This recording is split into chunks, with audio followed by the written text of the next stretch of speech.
Alam mo ba kung bakit malungkot si Saber at bakit niya sinasabi ang linyang I'm a man with sad stories. ang tunay na pangalan ni Saber ay Duan Ming. Pangarap niyang maging isang pinakamahusay na swordmaster at siya ay nakatira sa hilagang kabundukan ng Cadia Riverland.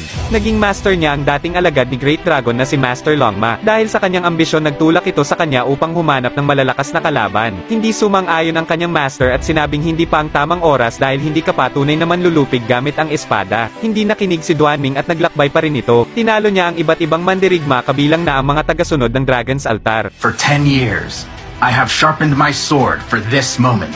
Nakamit niya ang titulong The Best Swordmaster ngunit hindi ito nagtagal dahil natalo siya ng 2 beses sa isang swordman na may pangalang Zishu. Hindi niya matanggap ang pagkatalo kaya pumunta siya sa Laboratory 1718 dahil nakarinig siya ng usap-usapan na maaari nilang palakasin ang abilidad ng isang tao. Ang hindi alam ni Duan Ming ay masasamang sayentista pala ang kanyang nakausap. Naging matagumpay ang operasyon at umunlad ang lakas ni Duan Ming. Ngunit ang nakakalungkot ay binura ng mga sayentista ang lahat ng mga alaala ni Duan Ming at binigyan siya ng bagong pangalan na Saber. The heart of a warrior never forgets. Ngunit nagawa pa ring matanggal ni Saber ang ilan sa mga bagay na nilagay sa kanya at tumakas sa laboratorio upang hanapin ang kasagutan tungkol sa kanyang pangalan at pinagmulan.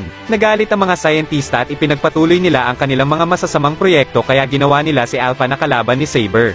One day, I'll return to the lab and burn it to the ground.